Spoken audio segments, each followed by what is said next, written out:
Vamos a otros temas en la mañana informativa. Nuevos casos de violencia política han aumentado la tensión de cara a las elecciones presidenciales en Brasil, donde se ha generado una alta polarización entre el exmandatario progresista Luis Ignacio Lula da Silva y el presidente de derecha Jair Bolsonaro. Esto a solo días que Brasil elija un nuevo jefe de Estado. Vamos a profundizar en este contexto, en este tema. Estamos junto a Paulo Alfonso Velasco, profesor de Política Internacional de la Universidad del Estado de Río de Janeiro. Muchísimas gracias, Paulo, por acompañarnos. Muy buenos días. Muy buenos días, Nicolás. A ver, vamos un poco a modo general con lo que ha sido esta campaña. No solamente está Lula y el presidente Jair Bolsonaro como candidatos, hay más candidatos, pero de todas maneras por las encuestas y también por la sensación térmica, me imagino, que se siente a días de lo que van a ser las elecciones, son los que deberían pasar eventualmente una segunda vuelta o uno de ellos finalmente ganar la primera vuelta. ¿Cuál ha sido el contexto y por sobre todo el ambiente que se ha vivido en términos de esta campaña? Muy bien, Nicolás. El ambiente es un ambiente muy duro, muy difícil. Como dijiste muy bien, Brasil es hoy un país extremadamente polarizado políticamente. En realidad eso ya empezó hace algunos años. Hay una división muy profunda entre lo que es la derecha, la ultraderecha, en el que se relaciona con el presidente Bolsonaro y sus apoyadores, y la izquierda tradicional brasileña, identificada con el presidente Lula da Silva. Una campaña dura, con violencia política, incluso, como dijiste, algunos episodios, algunos casos de asesinatos de personas por motivaciones políticas aquí en Brasil.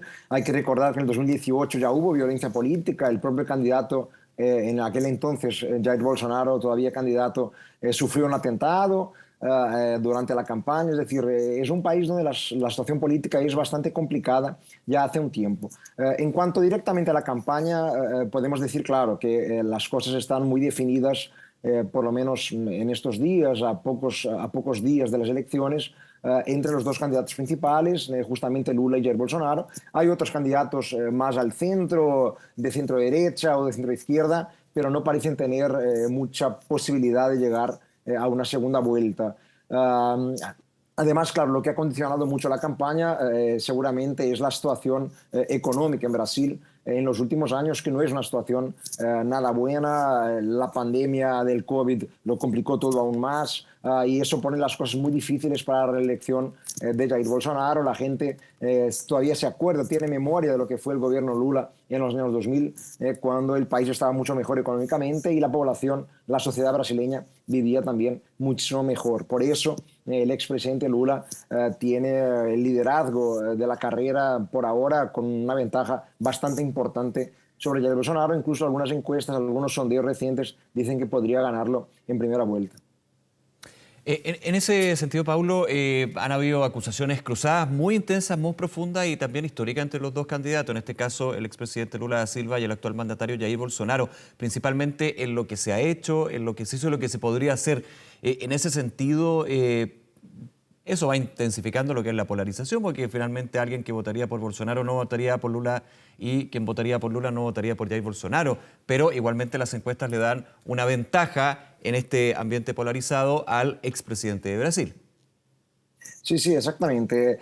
Aquellos que están con Bolsonaro, que lo apoyan, es verdad que el apoyo al presidente ha disminuido mucho en los últimos años. Venció con una ventaja muy importante en 2018.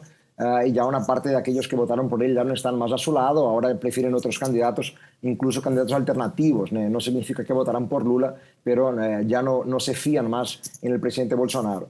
De todas maneras, Lula tiene una imagen, es un símbolo muy importante en la política brasileña y regional, también en Latinoamérica.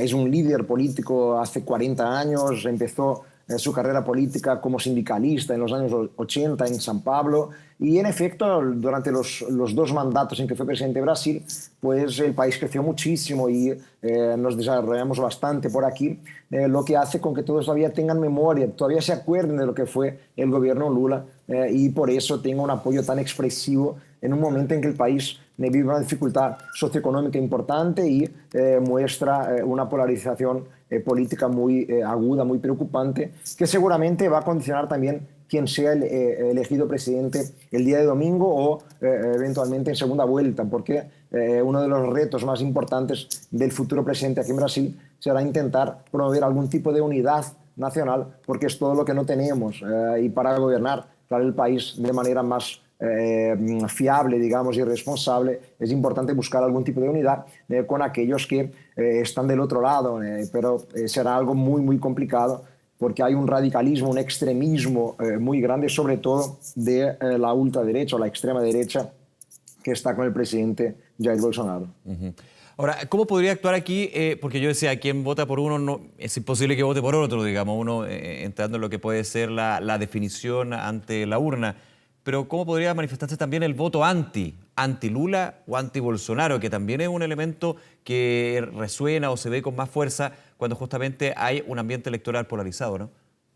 Sí, sí, es el nivel de rechazo, Nicolás, y es altísimo para los dos candidatos, Claro. pero aún más alto para Bolsonaro. El rechazo de Bolsonaro está por encima del 50%, lo que es algo absolutamente impresionante. El de Lula, algo alrededor del 35%, también es muy alto, pero mucho más bajo que el de Bolsonaro, y por eso, si nos fiamos ahora en las encuestas, porque el presidente Bolsonaro y sus apoyadores dicen que no podemos fiarnos en las encuestas, que las encuestas y los sondeos son todos manipulados, pero si nos fiamos en las encuestas, pues podemos creer que ese indicativo es muy importante para definir las elecciones, porque claro, seguramente nos da una muestra, una idea de que, por ejemplo, en una segunda vuelta, aquellos que han votado por otros candidatos, como por ejemplo por Simone Tebet, que es de centro derecha, o por Ciro Gómez, que es de centro izquierda, pues preferirían a Lula que a Bolsonaro, que tiene un indicador de rechazo mucho más alto que el de Lula. Es decir, esto claro es importante y de alguna manera ya lo vemos en otros países de la región también, Nicolás,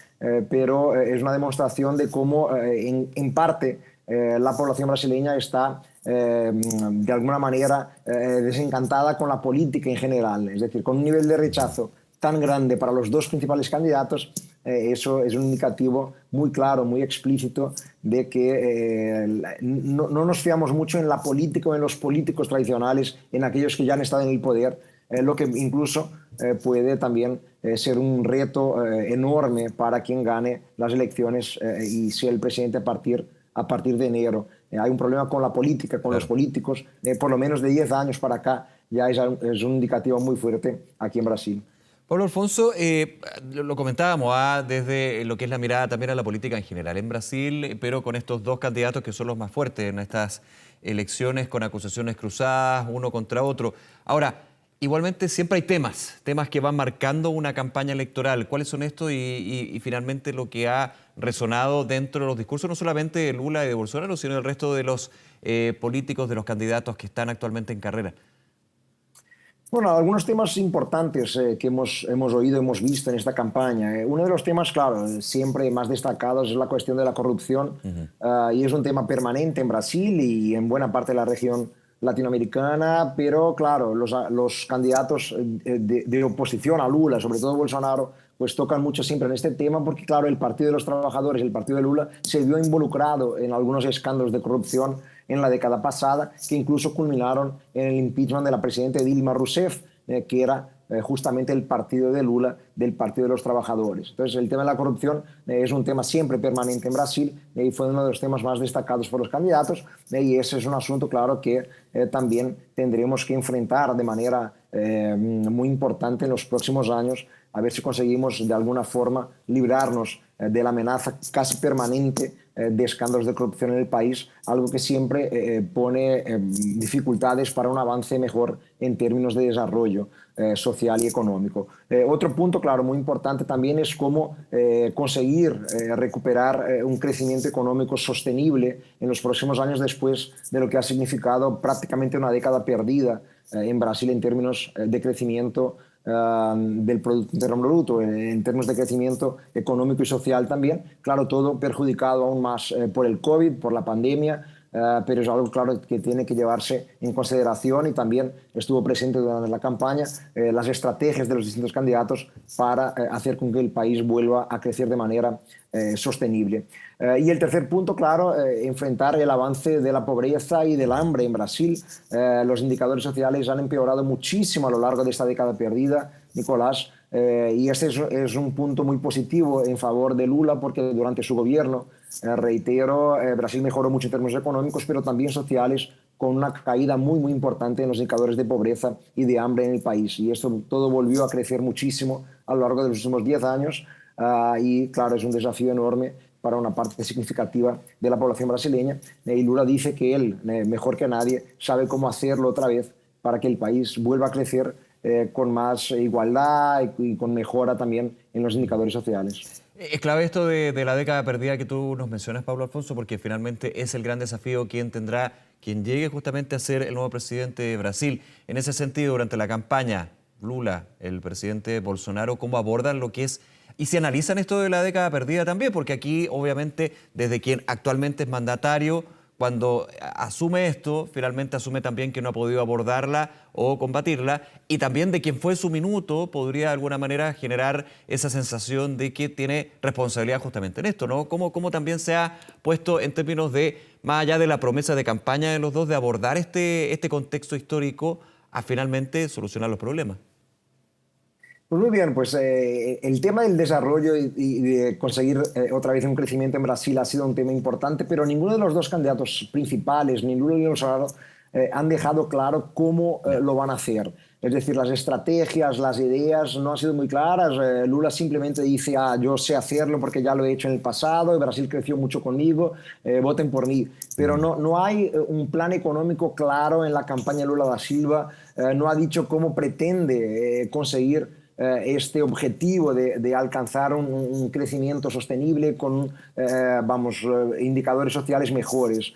Entonces, ese es un gran interrogante en la campaña de Lula. No sabemos qué es lo que haría a partir de enero, porque seguramente no podría copiar lo que ya hizo hace más de 10 años, porque el país es completamente otro. Hay que recordar que Lula dejó la presidencia en 2010. Y empezó la presidencia en 2003, es decir, era otro mundo, era otra región, era otro Brasil, y la situación es mucho más desafiadora hoy día, cuando pensamos incluso en la situación económica internacional, con la inflación global y demás, ¿no? Es decir, no hay ninguna claridad de cómo va a hacerlo Lula si gana las elecciones.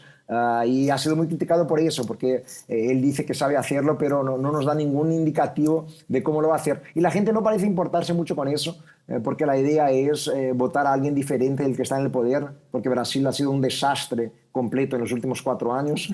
Entonces la idea es cambiar de rumbo y elegir a alguien que ya conocemos y que ha sido un buen presidente en el pasado. Y Bolsonaro pues ha intentado la reelección, o la está intentando, mucho apoyado en algunos auxilios a la población brasileña. Aprobó hace algunos meses un auxilio importante a los brasileños que tienen una renta más baja. Ha dado descuentos en el precio del combustible, del gas. Ha dado auxilios también a algunas categorías como los taxistas, los conductores de camiones. Pero vamos, claro que esto es algo muy puntual que tampoco podrá conseguir para siempre a partir de enero, porque hay que mantener un equilibrio fiscal. Claro que ese es un reto enorme también. Entonces también nadie sabe cómo lo va a hacer a partir del año que viene. La preocupación que hay es que si se consigue reelegirse, pues va a interrumpir estos auxilios, los va a cortar, porque no hay posibilidad de continuar gastando tanto en un momento en que la economía no crece mucho y que se recauda menos en términos de impuestos. Es decir, son muchas interrogaciones, Nicolás, te diría, y ninguno de los dos candidatos ha profundizado mucho qué es lo que van a hacer, cómo pretenden hacerlo para que el país consiga volver a crecer y tengamos una década mejor de la última. Paulo Alfonso Velasco, profesor de Política Internacional de la Universidad del Estado de Río de Janeiro, muchísimas gracias nuevamente por acompañarnos, por tu tiempo y por comentar lo que van a ser estas elecciones ahí en Brasil, que vamos a estar muy atentos, por supuesto. Muchas gracias. Ha sido un gusto. Igualmente. Nicolás, un abrazo. Muy buen día, un abrazo.